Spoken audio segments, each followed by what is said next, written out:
அனைவருக்கும் கணித வணக்கம். இப்போ பார்க்க போகிறது 7ஆம் வகுப்புக்குரிய கணக்கு பயிற்சி 1 முதல் பருவம் 11வது கணக்கை பார்க்க போகிறோம்.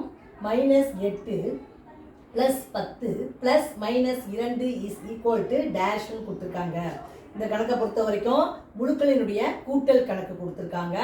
அதில் நம்ம என்ன செய்ய போகிறோம் அப்படிங்கிறத பார்க்க போகிறோம். -8 -2 இருக்கு.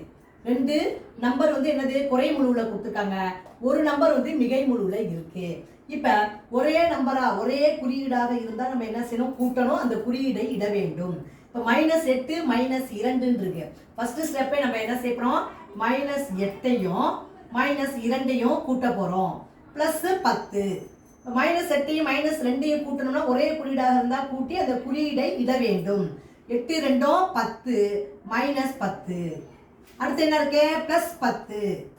இப்போ வேறுபட்ட குறியீடு வந்திருக்கு. -10 +10. அப்போ வேறுபட்ட குறியீடுனா என்ன செய்யணும், பெரிய நம்பர் சிறிய நம்பரை கழிக்கணும், பெரிய எண்ணிற்குரிய குறியீடை இட வேண்டும். இந்த கணக்கை பொறுத்த வரைக்கும் ரெண்டுமே ஒரே எண்ணாக இருக்கும் பொழுது வேறுபட்ட குறியீடு வந்தால் என்ன வரும், வரும் விடை 0. அப்போ -10ல் +10 கழிச்சோம்னா வரக்கூடிய விடை என்னது, 0. இந்த கணக்குக்குரிய விடை 0. வேறுபட்ட குறியீடு இருக்கு, கழிச்சிட்டு நம்ம போடுறப்ப வரக்கூடிய விடை ஒரே எண்ணாக இருந்து வேறுபட்ட குறியீடாக இருந்தால் வரும் விடை 0. புரிஞ்சுங்களா?